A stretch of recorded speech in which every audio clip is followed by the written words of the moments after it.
Welcome to Sharing the Middle, where we share stories about the messy middles of life. I am Lacy, your friend in the middle and guide, whose claim to fame this week is prepping for basically the trip of my lifetime. And that actually leads really well into a little preface for this episode. This is actually a re-release of one of our previous Sharing the Middle episodes. And I did it because, as you're listening to this episode, myself and Joe, my husband who I talked to here in this episode, are on this trip that, frankly, neither one of us really knew what was going to happen. It was something that got canceled because of my chronic illness. And then we got to a place where we weren't able to get all of our money back. And then if we didn't book again, we were going to lose a bunch of money. So we said, okay, we're going to do it. And that trip is happening right now. I'm recording it before we leave. This trip for Joe and I is a really big deal because, one, it's the first time that we're away from our kids for a period of time. Our kids are going to be living their day-to-day lives with grandparents, and so we're so thankful for wonderful grandparents who show up and are there so we can take this trip. I've never been a good traveler. There's a lot of middle in traveling, right? Like the feeling of being unsettled from one place to the next, I'm not great with. There's also lots of deadlines. I know deadlines isn't necessarily the right terminology, but you gotta be at certain places at certain times, and I do not like being late. Being late can have some serious consequences when you're traveling. Travel is hard for me. And then add on top of that I am traveling for the first time while chronically ill and while pregnant. So this trip feels a little bit like a Hail Mary dream pass. I don't know what the right words are. And in this episode, Joe and I talk about marriage. And this trip for Joe and I is kind of a celebration of our marriage. We were going to do it as an anniversary trip. And then the timing got moved and all that stuff. I'm also sharing because my hope is by the time that you listen to this, is that I'm going to feel, I love my husband so much. We have a relationship that I'm very proud of, but all of the things of life get in the way. And so for a week and a half, my marriage, it gets to be a priority. And because of all that, and because I know people always want more Joe, I wanted to re-release this episode because it just felt timely and like a good idea. This trip also is me going to Paris for the first time, to France. I've always been like a Francophile. I was a weird little kid who took French as soon as I could. I remember having a book that was 100 first words in French. I blame Beauty and the Beast. Beauty and the Beast and Anastasia, both of those things. But I took French in high school, into college, and it's finally happening. I get to go. And so I am also celebrating that. So even though I'm a bad traveler, even though I am physically probably not in the best place possible, or I am, I don't know, who knows? Maybe my pregnancy made it easier for me to travel. It actually might have. I'm achieving a goal right now, and that is really something special that I wanted you all to hear and know what's happening. This is a re-release, like I said, from a previous podcast, a conversation between Joe and I about marriage and what that marriage looks like for us and all these different things. There's advice, there's thoughts, there's feelings, and it just makes me smile. So I hope it makes you smile too. Let's jump right in. So welcome back to the podcast, Joe. I've been advised by my attorney that I should not speak. Is it can and will be used against me in the podcast? In the podcast and or the marriage court of law? Oh, I mean, you can edit the episode if you really want. That's true.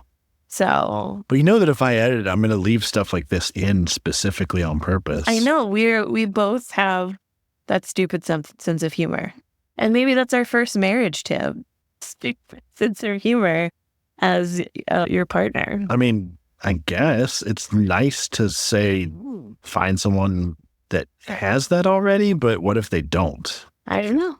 I think the first thing that I would say, and I say this at the end of my piece that I wrote, is that marriage is a very personal thing, and that what you need from a marriage or how your own marriage runs is very subjective to your personal likes, dislikes, wants, needs. So, I mean, when Alex was on the podcast, she talked about how, like, I see you as my best friend, but Lee isn't necessarily her best friend. And so I think anyone can come into it with a different viewpoint. I do think our sense of humor has made our marriage more of a success. See, and maybe I need to preface this of like, I don't want anyone to think we have a perfect marriage, because we certainly have our struggles and our challenges. And there's been a long history of influencers and self-help gurus touting their marriages and giving marriage advice. And then their marriages end and you find out they were terrible and all this stuff. And I don't want this to be that. Anyone who says they have a perfect marriage is lying and hiding something or a lot of things. Yeah. Probably a lot of things. Probably a lot of it. Yeah.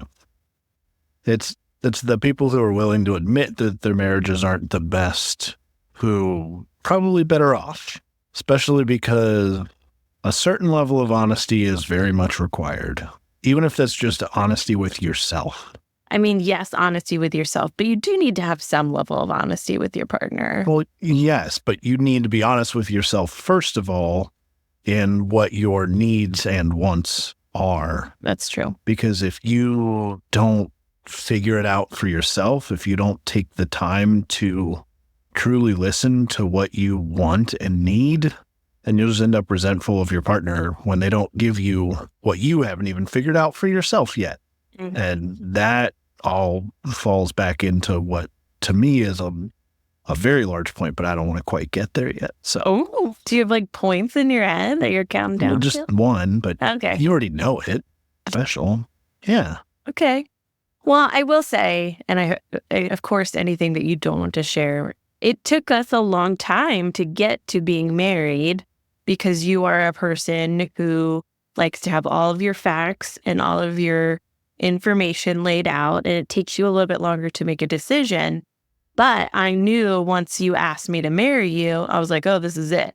Because you made sure you did your due diligence and you picked me. And so let's do this. We're in this. I mean, yes. Are you saying that you don't think through decisions before you make them and you just jump into things? No, I am saying that I am a bit of a faster decision maker than you.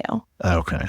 And by the way, that okay was a mild judgment in that I make decisions fast. Well, it's not a mild judgment. It was very strong. There's nothing mild about it.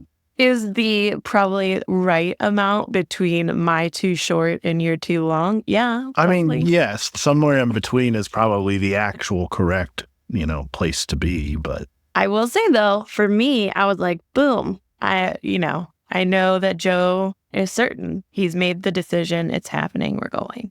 So I do think that has a level of certainty maybe that other people don't have in their marriage. Like when I think about our wedding day, I was not nervous at all. Like I was like, yeah, I'm marrying my best friend. I was nervous about details going wrong and like the things that we weren't a part of and couldn't control. What? I was nervous about the cake not being delicious, which it was. So it was an unfounded nervousness. That's pretty much it. I know. I wasn't nervous about any of the stupid songs that I hate because DJ JD had our back. The marriage stuff I wasn't worried about. Yeah. I mean, like you said, I'd already made the decision, so there was nothing else to think about. I knew what I wanted. I think that attitude of focusing in on what is important has been something that has helped us in our marriage. I will say we don't always agree on what is important. Generally, in most ways, we do, though. I mean, it depends on what you're talking about when you say what's important. Like, if you're referring to just the wedding, yes, of course, we made sure that the wedding was what we wanted. Yeah. It was about us. It wasn't about anyone else. There were songs that we said no to. There were... Love Shack. Joe didn't want Love Shack. Very much no. There were wedding activities that we didn't want. We didn't want people clinking their glasses throughout the night, forcing us to kiss, which is just awful. We didn't want the stupid garter belt situation because it's just gross and there's something so creepy about it. Things like that we just said no to. We made it about what we want, not what we're supposed to do, but what we wanted that would make us feel special, which I don't know. It really helped. I think that also helped with the nervousness too. Yeah. Not that there was any, but I guess it helped us to not be nervous at all because everything we did was for us. It wasn't for anyone else. That's true. So we picked what was important for us for our wedding. That was a pretty easy compromise because we both wanted more or less the same thing. What's important is also can be very different when it comes to values. Yeah. So I think one of the things that before we got married, we were very sure of this because we took our time getting there. Not as long as some people, though. It really wasn't that long of an amount of time. But it was 6 years. Like, but I'd asked you to marry me before we got to 6 years. So it was 5. It was 5. It was 5. That is not that long of a period of time. Okay. I know plenty of people who were married or dating for longer than 5 years who are no longer together. So not that that's neither here nor there. We discussed what was important to each of us, and turns out we both have the same values. And I think that if in discussing what is important for both parties, if you can't come to some sort of agreement, may not work out, but it depends on what it is. Some items are small, some items are big, you know? Yeah. And you get to decide what's small and big. That's part of the process. And Right. I know you and I have very similar views about the world and our place in it and how we wanted to raise our children and that kind of stuff. Now, when it gets into the nitty-gritty of parenting, all bets are off. But on the big stuff of parenting, Yeah. But first of all, if we were perfectly in sync on everything, that would be boring. it would be boring. And our children would also be boring. And our So, children are not boring. Children are very not boring. They're pretty cool. They do all right. But I think it kind of goes back to what I was saying of like, you and I, a sense of humor is a really big deal for us. We both have that as a high value in our life of laughter and not taking everything too seriously. Like, I couldn't imagine being with someone who takes things so seriously. Yeah, that would For a second, I thought you were going to really go straight man and be like, well, what do you mean? that would be awful. Our core values, what's important to us is in sync. Yeah. We both feel the same way about political issues. We both feel the same way about societal issues. We both feel the same way about the larger overall parenting issues. We are somewhat in line on money issues. And I think if we weren't, that wouldn't necessarily be a bad thing. But you have to decide what are the things that are important to you and make sure that they're also important to your partner in some way. Yeah. You know, if I feel very strongly about women's issues or like, you know, other aspects of society and my partner doesn't agree with me, that's not to say you can't have a relationship with that person. Certainly, you know, it's not to say you can't have a long-term relationship with that person, but you have to decide how important that is to you. If women's rights are the most important thing to you, if your partner's not in sync, that's not something you're necessarily just going to get over if it's one of your top values. Now, if that's low on your list of values, that's probably something you can get over. And I would also say if those things are very different and they are important, you got to have some real good communication tools to get over that. Aren't on the same page on those things, you got to figure out how to bridge that gap real good. Yeah. Any other marriage thoughts? Well, plenty.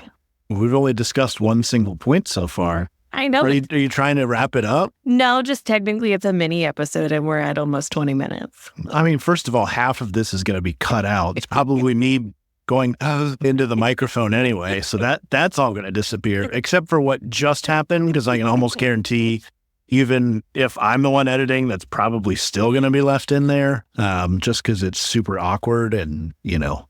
Real quick, it's editing, Lacy. And as I was editing, I realized, this is a really great stopping point that I actually am going to save the second half of Joe and I's conversation for the mini episode next week. So come back next week for Joe and I to finish up our conversation about marriage and marriage advice And we'll just jump right into Lacey Loves now. Are we pausing again? I hate you. So our final segment is Lacey Loves, where I talk about things that I love this week, and really just with kind of thoughts and what's on my mind. And I'm going to start with one of the most delightful shows that I've watched in a long time, called Jury Duty. It is on Amazon Freevee channel. Like, I don't know what the right terminology is, but they're free streaming. I would have thought I would have hated it. I mean, as a matter of fact, in the beginning, Joe was like, I don't understand how you like, because it could come off like punked, like very mean. I don't like pranks. I think often pranks are mean, but so the way this show is it's all actors who are doing a fake trial. And then there's one guy who doesn't know that it's fake, and he is there participating in a documentary about jury duty. Again, you would think that it is mean-spirited, but they either picked just the right person, or they did such a good job of setting it up for him to be the hero. And does this man step up to make it lovely? His name's Ronald, which makes it so much better. It does actually make it better. Whose name is Ronald? But I love that he's Ronald, and he's like a 29-year-old white dude who I would have gone to high school with. Like, yes. But yeah, he is with a cast of interesting characters, a la almost like The Office or Parks and Rec. There's even James Marsden acting like James Marsden, the actor, and it's funny. There's some very outlandish parts, but this man, and they become this little community, and this man really starts to love them, and he wants to help them and connect with them, and it is lovely. It is lovely. So I watched it all myself. I made Joe watch it. I think you have 2 more episodes left. I don't know how many are left. I think he still has 2 more episodes left. I'm excited because the final episode, they do tell him, so you get to kind of see the behind the scenes. And I love some process, and that gives you some insight in the process. The other thing Joe, do you have any jury duty thoughts before I go on, since I've made you watch it? No, I feel like you covered it pretty well. Have I made jokes about James Marsden? Yeah. Because people don't know these James Marsden. It's funny. Anywho, what? You were going to say something? No, you'd have to watch the show to get it. Yeah. The other thing that I love is kind of a preemptive love. So I apologize. So on TikTok, multiple times now, I've seen people do this hack where they take a vegetable tray and they put it together and put it in their fridge so that it's an easy access point to have vegetables as a snack throughout the week. And there is something about it just being there in the tray with a dip in the middle that I was like, oh my gosh, yeah, I would totally reach for that. Joe's, are you not smiling at me? I mean, I am, but you're absolutely correct. It just makes it so much more accessible. So yeah. Got the vegetable tray today. We're going to be putting in an order for groceries probably tomorrow. Next week, I'll update you on how the veggie tray goes. But I am weirdly excited making the veggie tray to keep in the refrigerator to be able to grab snacks. I was also thinking that I do think it would also be good for for dinners for the kids, to just have those cut up vegetables on hand as well. I mean, that was me to you. They get veggies often. So I know they do, but I'm just saying it's another option. I mean, in terms of convenience, it'll be nice. Yes, that's what I'm saying. Thank you for that validation. I did link the veggie tray that I got from Amazon, because if you buy something from it, I get 35 cents, and I will take that 35 cents. Heck yeah. Is there anything that you've loved particularly this week, Joe? Anything that could have an Amazon light? You can give me a sense of somebody who wants to buy it. I got kitchen gloves that I'm very excited to use so that I can handle meat without constantly washing my hands or getting ground beef fat, soaked into my skin. So I'm very much looking forward to being able to make stuff in the kitchen without constantly having to wash my hands and go through that whole mess. So yes, kitchen gloves. Kitchen gloves. There it is. All right. Thanks for joining me today, Joe. It's a pleasure to be here. You are by popular demand. I've had people request bring back Joe. What, one person? One vocal person. Okay. Who has brought it up twice now. Only one person counts as people. But I appreciate. If it's more than one conversation, I think that's a vocal enough. Sure. Thank you so much for joining me in the middle today. I genuinely have no idea what this episode is going to end up looking like. So cue the music. Thanks for sharing the middle with me. As always, I hope you've been able to see a little bit of yourself in the story we shared today. Don't forget to follow, share, rate, review, and follow me on social media at Lacy Shares. You can always check out the Joyful Support Movement at joyfulsupportmovement.com and see all of the amazing goodness we have there, like No Shame in the Home Game, Pots of Joy, courses, resources, and of course, the Joyful Support Village. All right, now go out there and spread some joy.